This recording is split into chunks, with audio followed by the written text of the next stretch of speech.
Eu sei que vocês devem estar meio cansados, mas parece que a cada mês os capítulos de Shumatsu estão se superando ainda mais. Porque esse mês, foi puro cinema, como alguns dizem, com diversas revelações sobre os deuses primordiais, sobre Odin principalmente, e os próximos lutadores da 11ª rodada do Ragnarok foram finalmente revelados.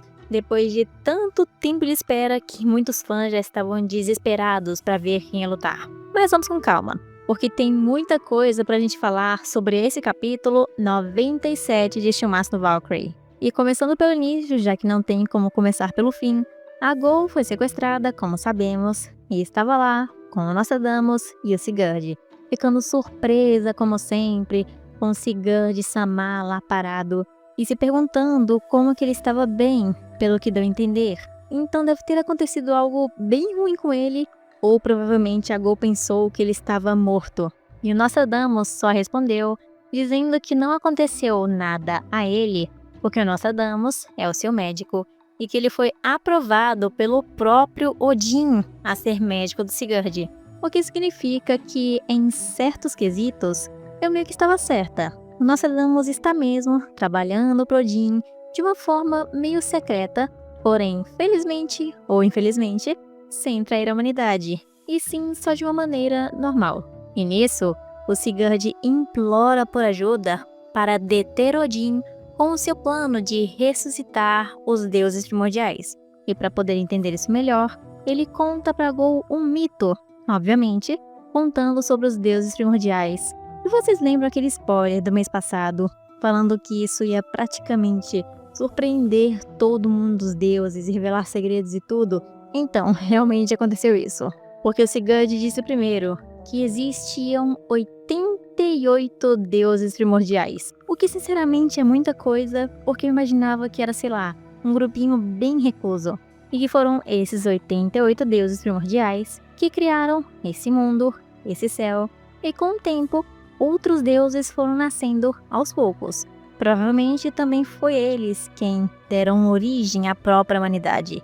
Mas isso é coisa para outra história. E diz também que, entre eles, haviam os deuses, que eram mais fortes e mais poderosos do que os outros. E eles eram chamados de Yggdrasil, os 4 pilares do universo inteiro. Inclusive, é o próprio nome desse capítulo 97 de Shumatsu que estamos vendo agora. Então também deu a entender que eles meio que substituíram a árvore do mundo Yggdrasil da mitologia nórdica pelos 4 pilares, que são esses 4 deuses primordiais. E ainda assim tivemos o design e o nome deles revelados. Eles eram Ymir, o gigante original, que também, por acaso, vem da mitologia nórdica, e que foi ele que criou o mundo nessa mitologia. O Imperador do Inferno, Satanás, o Senhor do Caos, o Caos, e Odin sendo o Deus Criador. Olha só que título incrível para ele. E esse título ainda deu mais sentido para o próprio nome que o Odin já tem na sua mitologia, que deve ser reutilizado no Shumatsu, que é o pai de todos. E também o Odin aqui ainda tinha seus 2 olhos inteiros. Inclusive, olhem aí o Satanás, que eu acreditava cegamente que não teria desenvolvimento algum, mas acabou que ele era na verdade um deus primordial e a gente nem fazia ideia disso, assim como Odin também é um deles, só que com um design ainda mais bonito do que ele usa hoje em dia. Mas voltando ao ponto, além desses 88 deuses primordiais, haviam outros que eram mais incompletos e foram considerados desnecessários pelos primordiais mais fortes. Provavelmente, principalmente pelo Odin, porque foi ele quem disse numa página para destruir todos eles, meio que criando uma supremacia dos deuses primordiais. E mesmo com apenas mais 7 deuses entre os primordiais, apoiando os 4 pilares mais fortes, eles foram contra todos os outros 77 deuses que estavam contra eles. Uma enorme guerra, onde eles praticamente tinham uma desvantagem numérica enorme. E essa guerra foi dita como o Ragnarok, o crepúsculo dos deuses, o que, sinceramente, se parece muito mais com o Ragnarok do que o próprio Ragnarok que estamos vendo no mangá de torneio de deuses versus humanos. Isso aqui que deveria ser o Ragnarok no mangá.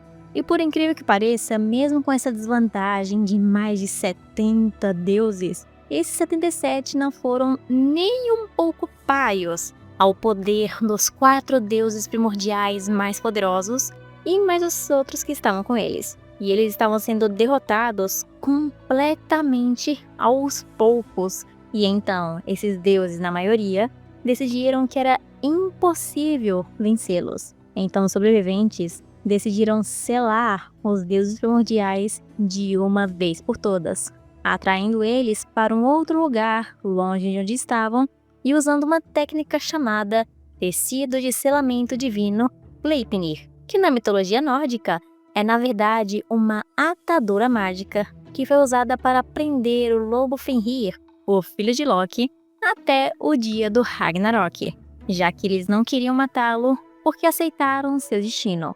E isso inclusive pode até fazer uma pequena referência ao Ragnarok do Shumatsu, caso eles queiram, ou até vão, desenvolver um pouco mais esse selamento para se parecer com esse da mitologia que foi usado no próprio Fenrir.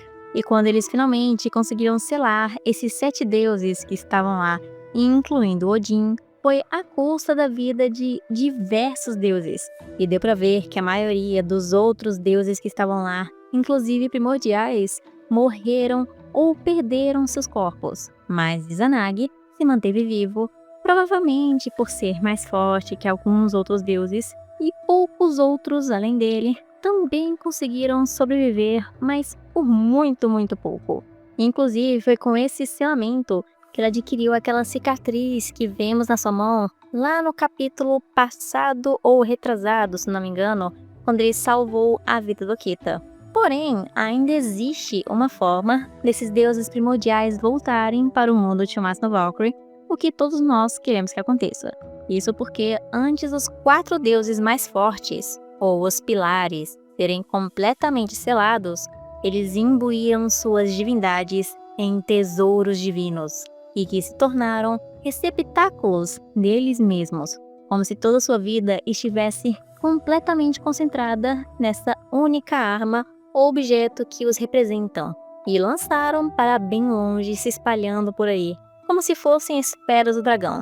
E esses objetos se tornaram conhecidos como os 4 tesouros das calamidades, dizendo que apenas aqueles que forem dignos e as encontre poderia reviver os deuses primordiais. E então, uma eternidade depois, um jovem deus sem nome e provavelmente muito burro, usando um livro antigo, conseguiu encontrar a antiga espada de Odin, que tinha a sua runa ali escrita nela. E eu também acho que esse livro que ele utilizou para poder encontrar a espada de Odin, ou até mesmo qualquer um dos outros tesouros, deve ser aquele mesmo livro que o Beowulf encontrou lá no fundo da biblioteca do submundo, só que muito antes dele ficar todo destruído e ilegível, já que isso faria total sentido, considerando que ali também deve ter as informações de como reviver os deuses primordiais, e esse pequeno deus sem nome só devia estar querendo poder ou algo parecido.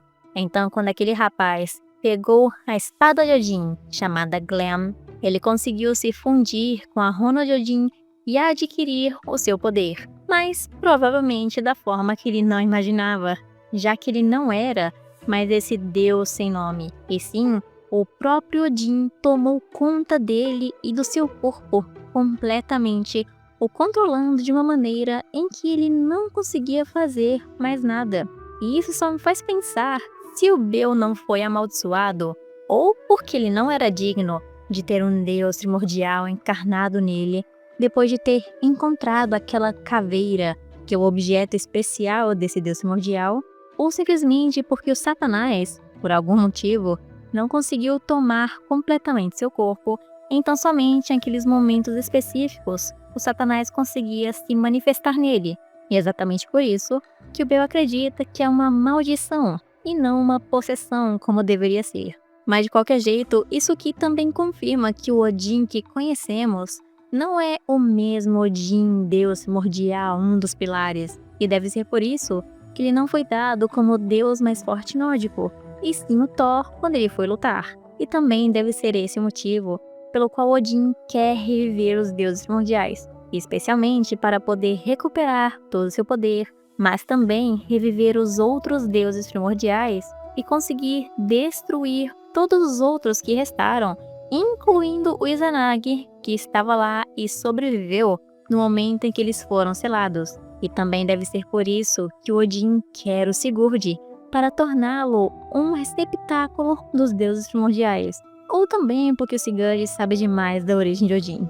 E esse capítulo maravilhoso, cheio de informações e revelações, termina com Odin sendo mostrado reencarnando no corpo jovem daquele pequeno deus sem nome há muito tempo atrás, e pelo visto também foi ele quem tirou o seu próprio olho, não sabemos o porquê. Porém eu sei que vocês ainda estão esperando pela melhor parte desse vídeo, o anúncio dos próximos lutadores da 11ª rodada de Shumatsu no Valkyrie, que, como vocês devem ter visto obviamente no título, é Simo Häyhä vs Loki, uma combinação que ninguém, literalmente ninguém, esperava que fosse acontecer.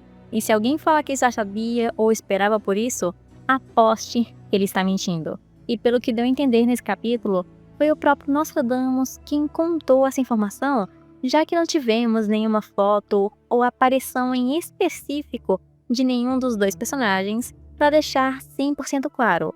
Mas nós sabemos que isso é totalmente oficial. E devemos também admitir que esse foi um belo de um presente de Natal e Ano Novo para todos nós, os fãs e leitores do mangá. Ainda mais para todos que estavam ansiosos para ver o Simo Häyhä batalhando, ainda mais se eles tiveram uma arena um pouco diferente da normal. Mas infelizmente, eu, Eternal, não posso torcer contra meu amado Loki. Então a partir de hoje eu já anuncio que eu sou o Team Loki. Então já deixe nos comentários qual a sua torcida e também suas teorias para o capítulo oficial, que vai sair logo logo, no máximo em 1 ou 2 dias por aí. Então já ative o sininho, bota um alarme, qualquer coisa, que eu vou ficar aguardando todos vocês no vídeo que já está por vir, todos os outros no ano que vem, e também todos os conteúdos Shumatsu que pretendo trazer muito mais. Então, Feliz Natal para todos, e caso o vídeo não saia, até lá, Feliz Ano Novo!